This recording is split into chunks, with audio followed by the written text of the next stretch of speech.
Recording.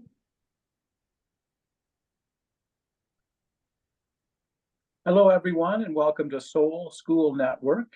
It is December 8th, 2024. I'm Greg. I'm hosting today, and our topic is peace during turbulent times. Whose job is it, really? So we'll get to that shortly. But let's start off, if we could, Koryanka, with a little bit of a guided meditation to help us get into the spirit. Sure, let's do that. That always feels good. We're going to close our eyes and take 3 relaxing deep breaths. And if we're sitting, we can just kind of firmly plant our feet on the ground.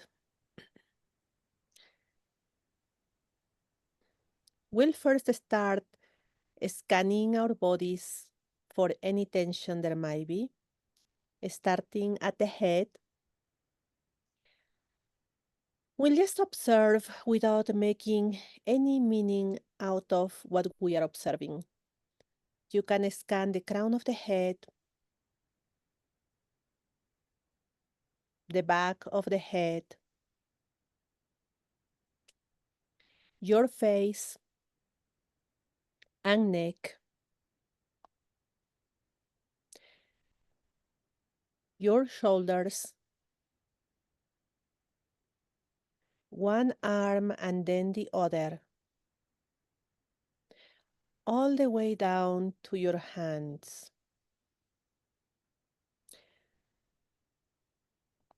Now scan your back from the neck all the way down to the final bone of the spine.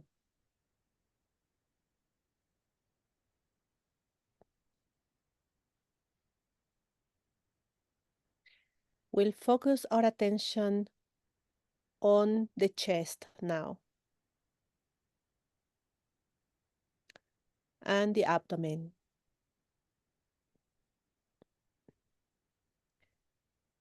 Are there any sensations so far, any muscle tension? Just observe it for now. We're going to continue scanning first the right leg and foot, and then your left leg and foot.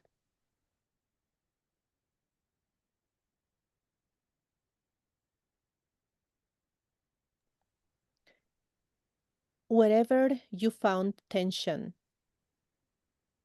let it go gently by visualizing that there is a white cloud that slides down your body all the way to your feet,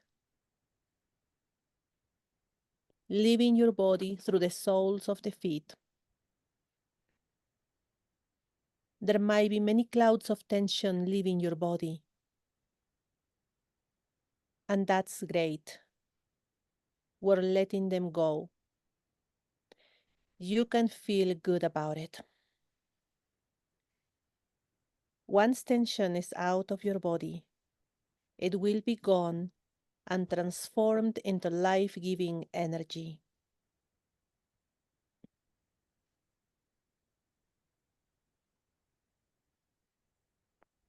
Let's take a deep, relaxing breath. In through the nose, out through the mouth. And let it feel good. You can now stretch your body and make sure you are comfortable wherever you are.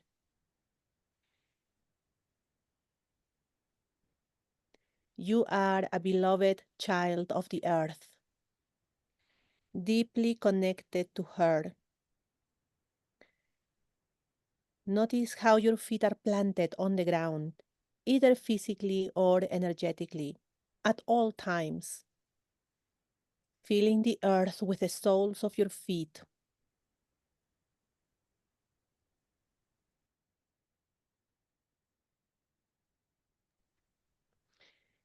Feel how your energy grows and extends itself from the soles of your feet towards Mother Earth.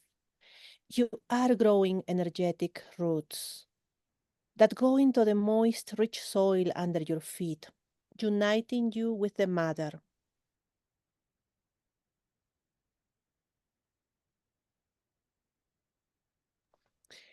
receiving nourishment and love from her. The more your roots extend and go deeper and deeper into the earth, the more you feel deeply grounded and held in love by Mother Earth. Stay present in this moment. You can feel it. Remain grounded and present in this moment. Grounded and present. Grounded and present.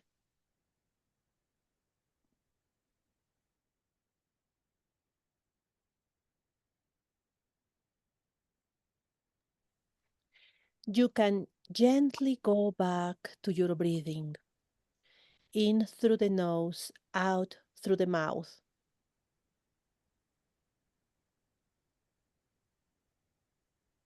And one more time. In through the nose, out through the mouth. Now you can slowly open your eyes when it feels good to you, and you can move your body slowly as you come back.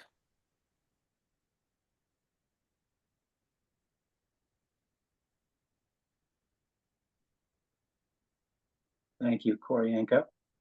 That's beautiful guidance for us, particularly with the topic we're going to tackle today. And so very much appreciated. So as mentioned, our subject today is, this is an open mic session, so everyone can join in and share their thoughts, no matter what you feel. Don't worry, you can share here.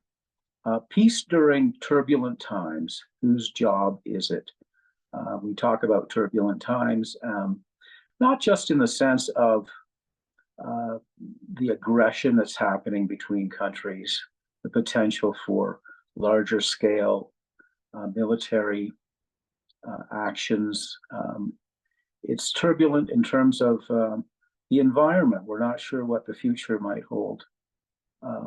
It's turbulent in terms of religion and the tensions between various religious groups. There's tension financially as well. So there's a lot of tension happening. And these are truly turbulent times. I think a lot of people really worry about what's we're facing as a civilization and as separate nations. And so let's jump into it today. See who wants to kick us off with any comment on who do you feel the job should go to in terms of dealing with these turbulent times? Anyone want to be the first?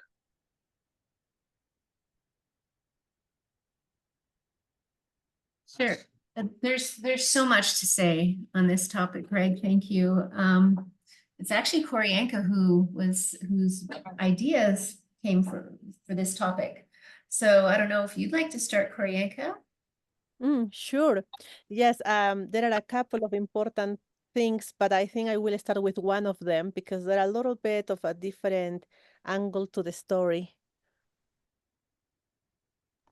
First of all, it makes me smile, this question and the answer that I have for it. It just seems so counterintuitive, but the answer I feel within is, well, we need to step into the warrior, the spiritual warrior that we are called to be at this time. And it seems counterintuitive because the word warrior is associated with violence. And Greg was just mentioning wars and fights and all kinds of really terrible things that happen when we speak about war. And yet the word warrior, in the sense that we're talking about a spiritual warrior, has a very different meaning.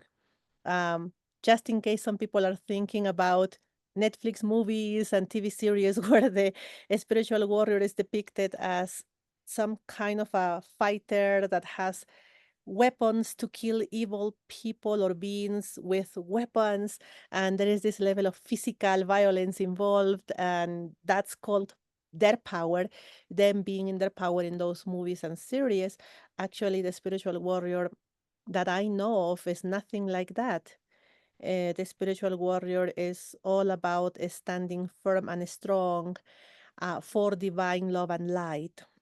And the weapons are not of that kind.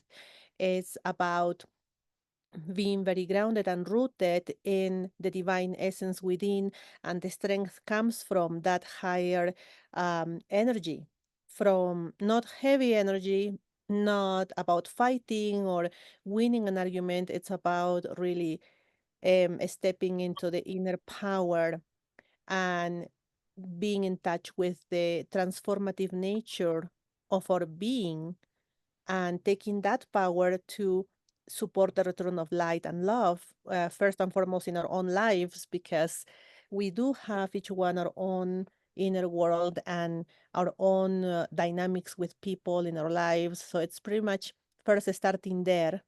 And from that place, we can also support in meaningful ways um, the rising of humanity and moving away from the wars that we know of, and helping the people that is ready to step in love and light. And we can create that way a ripple effect that is quite powerful. So that's something that the spiritual warrior does. And she or he also will not be um, giving into fear, will not allow to fear rule them. Because that's what is happening with the wars Greg mentioned and many other horrible things happening in the world. It's all kind of bringing a heavy energy of fear, depression, anxiety, all kinds of heavy energy in other people that are witnessing, not even participating directly of any of that, but even just witnessing can bring people down. And that is something that as a spiritual warrior, we're not to allow to happen to us. We are responsible for our own energy, our own thoughts, our own emotions, everything that happens in our inner world. So that's where also our power lies, and how we can be, quotation marks, fighting the heavy energy and the darkness all around. And in a sense, as you kind of point out, you're not just doing it for yourself, you kind of become a shining light for others.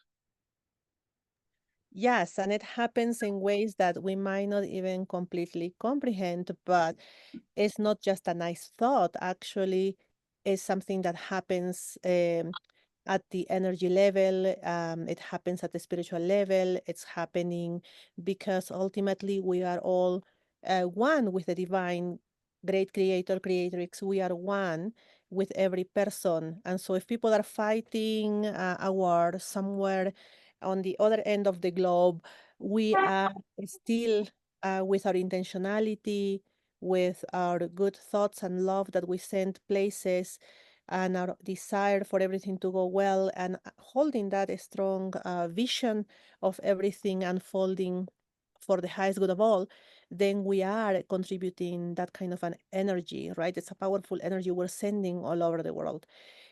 So yes, let's not underestimate our power in that sense. Very nice. Michael, can I ask you a question? I know you're quite a distance away. Yeah. So I know this is something that you've really focused on a lot, and you have been sort of a teller of the future in terms of the kind of challenges humanity is going to face. Would you agree with Koryanka that we need to sort of go within? Well, I more than agree with Koryanka. If you want to change the world, you have to change yourself. The very first thing that has to occur is change comes from within. And that change has got to be dramatic. The expression, you're a spiritual being having a physical experience, is very important because it's the truth. We are spiritual beings having a physical experience. And unfortunately, the physical seems to overtake the spiritual aspect of ourselves.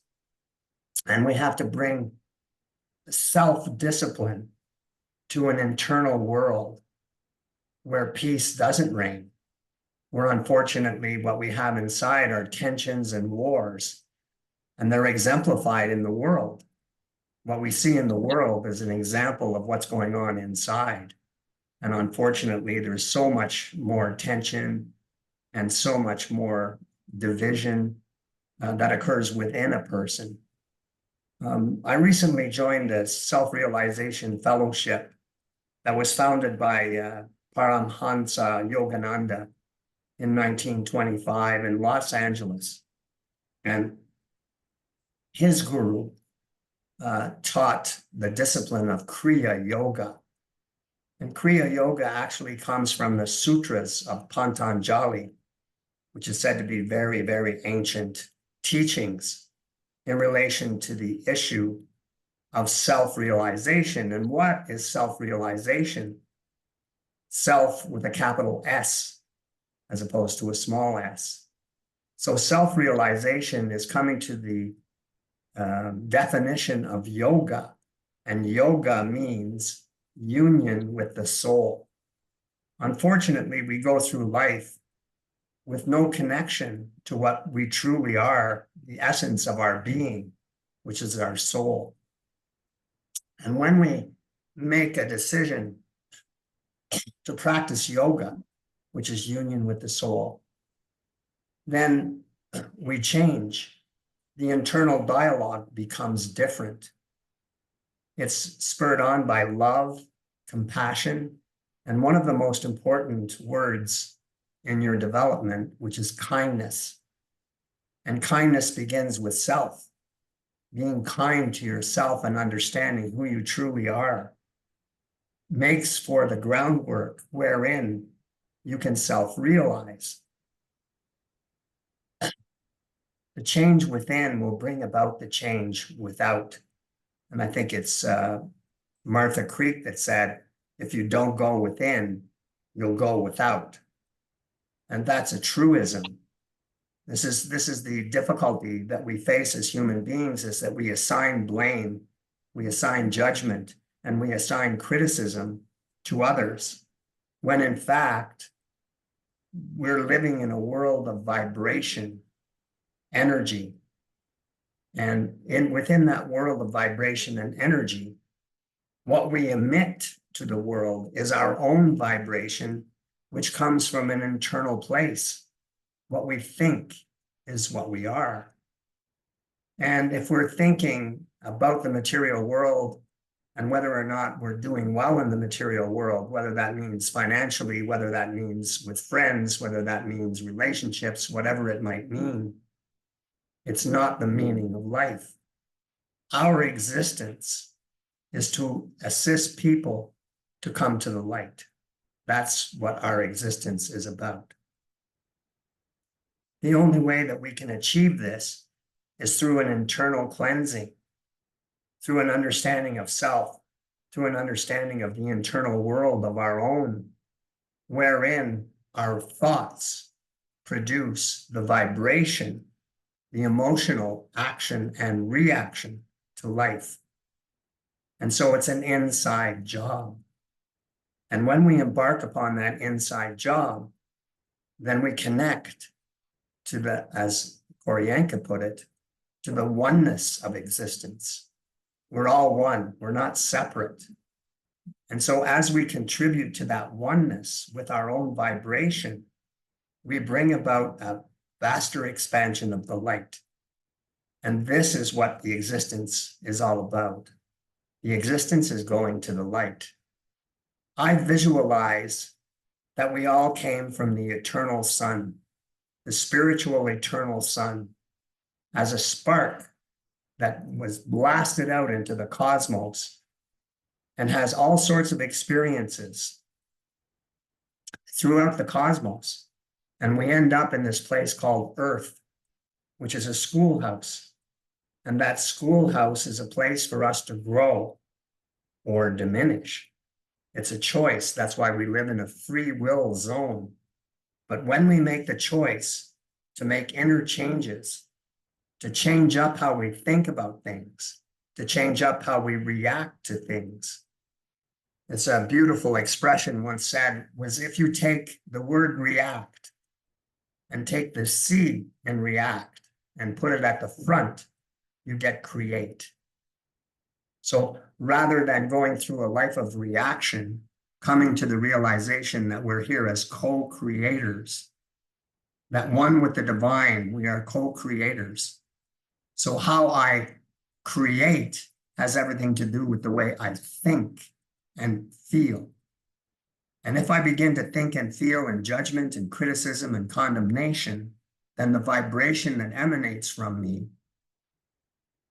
is one that's contributing to the darkness. But if I have an internal world of love and compassion and kindness, beginning with self, then the vibration I'm going to emanate to the world is going to be light, and I'm going to contribute to the light. Susan and I just had a conversation with our daughter and her boyfriend this morning about certain things that were going on in the family and certain things that were happening. And we had a deep conversation about the idea of how people change. And people do not change through discussion. People do not change through condemnation. People do not change through judgment. What I was suggesting, and what both of us were suggesting actually, was that prayer is a powerful, powerful tool to bring about change.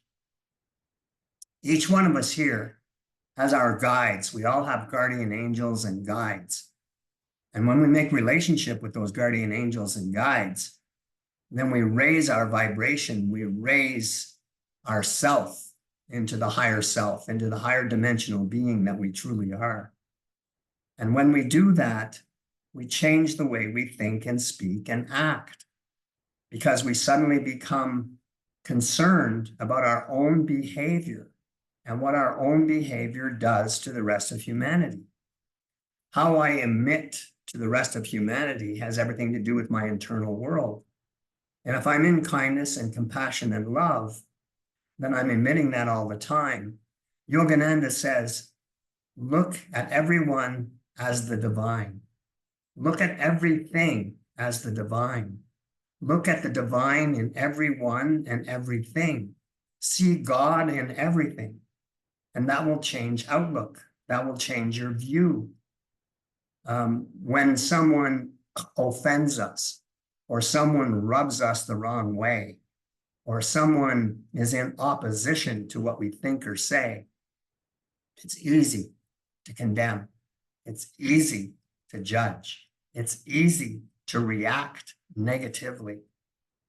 But if we have enough self-discipline to understand the divine in everything, then we can change the way we think, the way we speak, and the way we behave. And if we lead with love and compassion and kindness, then that obstacle will begin to fall apart. That is the way it is, because there's more power in spirit than there is in anything material that you can think of. Money will not conquer spirit, nor will it bring you happiness. Excuse me. Material possessions will not bring happiness. Internal peace will bring peace.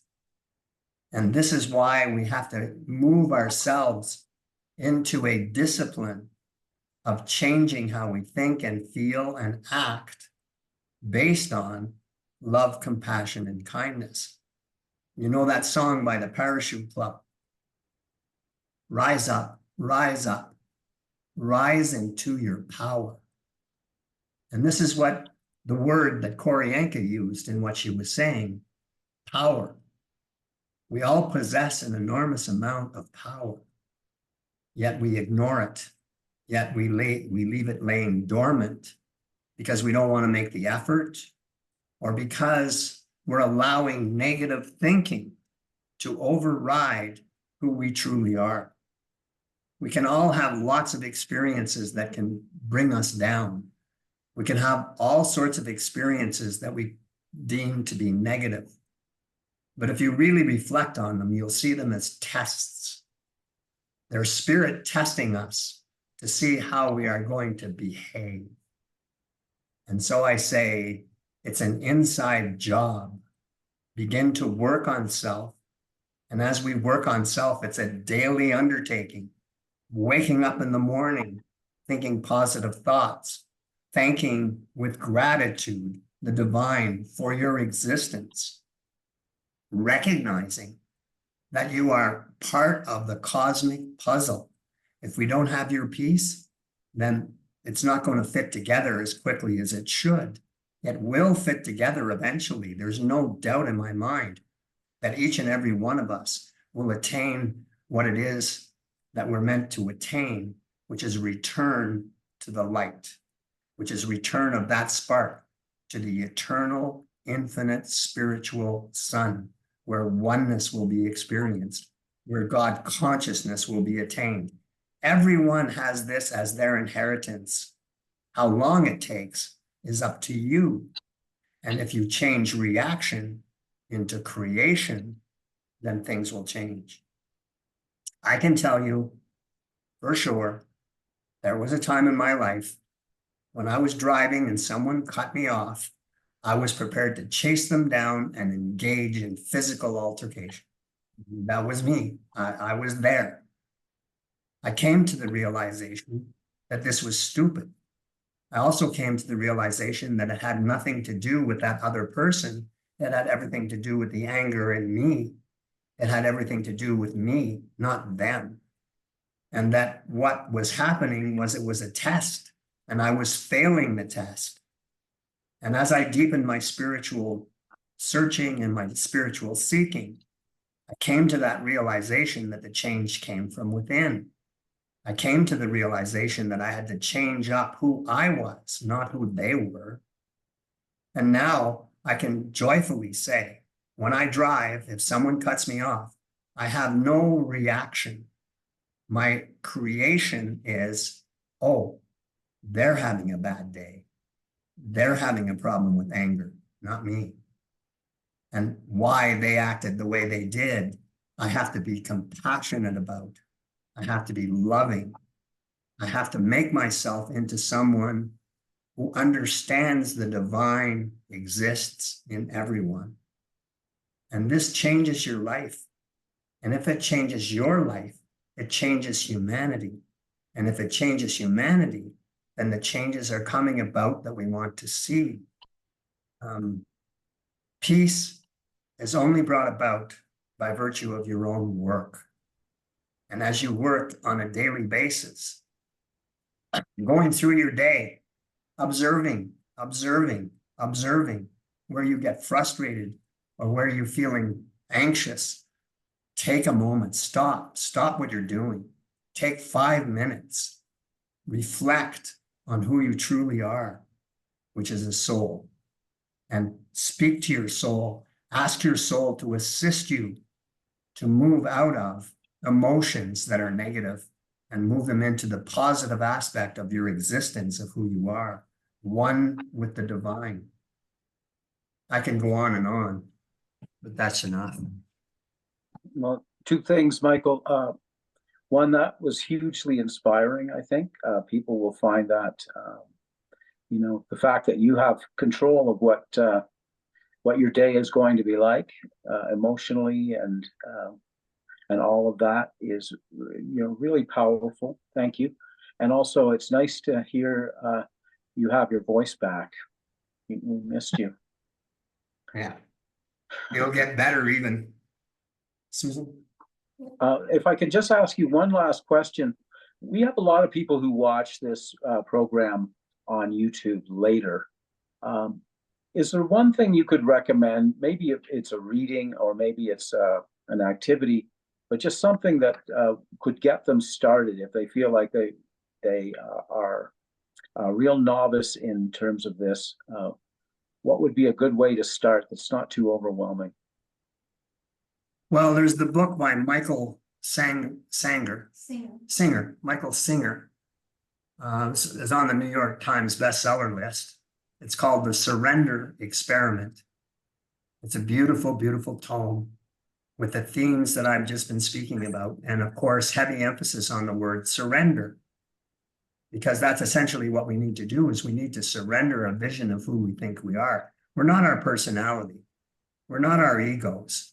We're something much, much grander than that and resides within us, the spark of the divine. The spark of the divine is in everyone. And even if you're up against someone who's opposing you, who you don't like, who makes commentary to you that is extremely negative, imagine what it takes to see the divine in them. This is where the real test comes in. The real test comes in being able to see the divine in those who express negativity, those who express opposition to who we are or what we think we are. So seeing the divine in everything is a daily task. But I would highly recommend the book, The Surrender Experiment. I would also highly recommend exploring, and you can find this on the internet, the Self-Realization Fellowship in Los Angeles. You can Google Self-Realization Fellowship and it'll all come up. These are the teachings of Yogananda. But the teachings of Yogananda reach far back. They go back to the rishis of the Hindu religion. They go to Babaji and several gurus who were teachers of Yogananda. And I just highly recommend looking at it. For $100 American, you can join the Self-Realization Fellowship. And for 9 months, they will provide you with teachings. And they're all on this theme. They're all on this line of, excuse me, emphasis on the self-discipline that one brings about to change your mind and to put yourself into a spiritual seeking that will benefit humanity, but more importantly, very much benefit yourself. Thank you, Michael. So 2 great recommendations there. We have a little bit of time left. We're going to wrap up a tiny bit early today due to the schedule of some of people here, but I want to open things up and see if anyone else has anything they want to share in terms of what Michael or Koryanka said, or their thoughts on what else we can be doing during these turbulent times. Whose job is it really? Anyone else want to jump in? I'll jump in. Okay. Thank you. Thanks, Sue. Well, really, just in support of everything else that's been said this morning. You know, I think about these things that would go by on the internet during the presidential elections in the US. And there was this one with Kamala Harris that said, people were putting up that said, "I'm with her." And when I was seeing it, I'm thinking, I'm with her, meaning Mother Earth. You know, I'm with her. I'm with nature, which is the mother, which is divine feminine. I'm with her. And, you know, the earth, just like us, is going through an ascension process.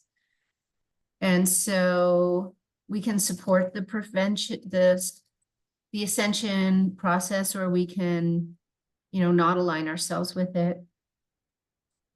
And I just think that the way we make it easier in the turbulent times, more peace, of course, is the inner work that is being spoken about. And it's such fine work.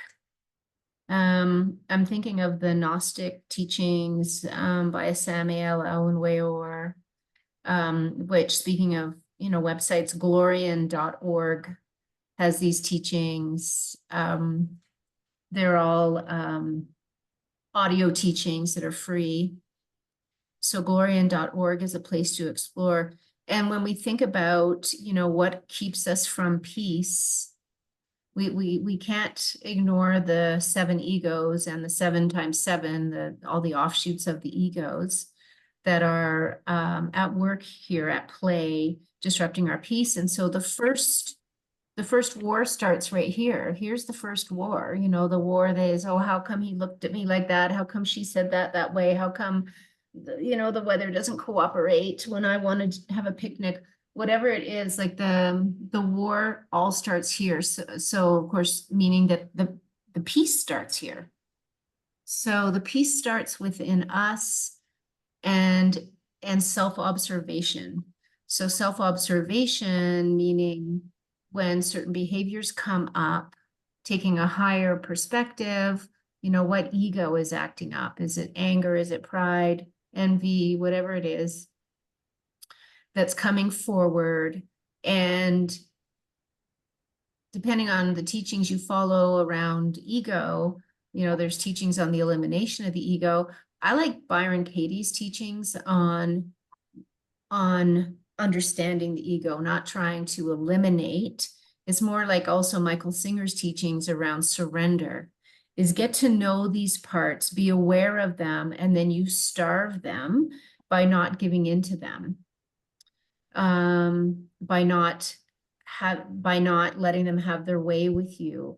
And as humanity, like was pointed to earlier around unity, we're in this big container, and so together, and so there's really no new thought, there's no new problem really. And so what are we contributing to the container? Are we self-aware, self-observant, noticing? Or it's, Michael mentioned kindness. It's, is it better to be right or to be kind? And I think everybody here would agree that kindness rules the day. And starting with kindness to self, compassion for self, not, oh, how come I always, react that way? How come, these negative thoughts that can disrupt our own peace. And then when we're not at peace within, then we're not really showing up as peace. And so, it's not even to think peace or to have peace, but to be peace. That this is the energy, as Mike was saying, everything's vibrational. This is the energy that we bring through our higher understanding. And, Michael was referring to the conversation with our daughter this morning, and I was speaking to this idea that we, we can condemn and judge, and we're considering the behavior of other people. And how about taking more of the time to look at our own personal defects, how we're showing up? People know what you're thinking, know how you're feeling, whether you're saying it or not. Really accept that everything's vibrational, and there are beings much more conscious than we are who are wishing that we could be more aware, just like we're talking to people who maybe are angry or very negative, and we're wishing they could understand some things that we understand. So it's Jacob's ladder, we're pulling each other up through what we contribute to the container. And so I think that as we contribute more peace to the container, then we all enjoy more peace.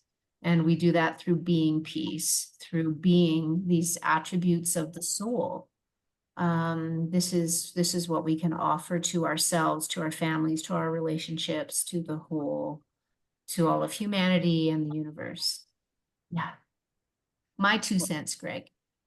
Oh, I really can't believe how valuable this session has been for me, and I think for everyone.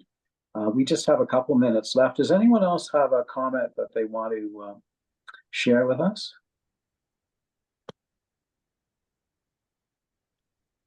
And I guess at that juncture, I think let's wrap things up with the mantra of unification, which I think is a pretty fitting way of ending this discussion, because it's all about making it your job. Sue, are you going to present that? Sure. I just want to add to the conversation, Greg, that we aren't having a session in 2 weeks. It's the week of Christmas and everybody's super busy. So, but we have some really exciting speakers lined up for 2025, starting right off the first Sunday in January. And I think you'll be really intrigued with the topics. I hope so. So I hope you will be able to join us then. And some of these speakers will be through Wynn's community, Wynn, who you met a couple of weeks ago. And we've had a lot of discussion since that one where she told us all about her experiences with community in her life, which is vast. And all the work that Soul Seed is doing to be a hub and then also to help people in their own communities to understand how to organize themselves. And there's a lot to know around intentional community. So anyhow, there's a lot coming out of Soul Seed, and we're going to enjoy the benefit of some of their members to speak to us. I'm going to just share my screen for the Mantra of Unification. And thank you, everybody, for your understanding and signing off a bit early. Michael and I are headed off to the airport. So here we go, everybody. I'm going to say it for us. So I invite you to join me, please. Well, not saying it unless you're muted, of course. Here we go. The Mantra of Unification. The souls of all are one, and I am one with them. I seek to love, not hate. I seek to serve and not exact due service. I seek to heal, not hurt. Let pain bring due reward of light and love. Let the soul control the outer form and life and all events, and bring to light the love that underlies the happenings of the time. Let vision come and insight. Let the future stand revealed. Let inner union demonstrate and outer cleavages be gone. Let love prevail. Let all people love. Thank you so much, Sue. Thank you, everybody. We'll see you after Christmas. Safe travels, Michael and Sue. And, Thank you. Everyone, I hope you have a fantastic holiday season. Merry Christmas. See you soon. Thank you. You too, Michelle. Take care, everybody. Nice to see you. Bye.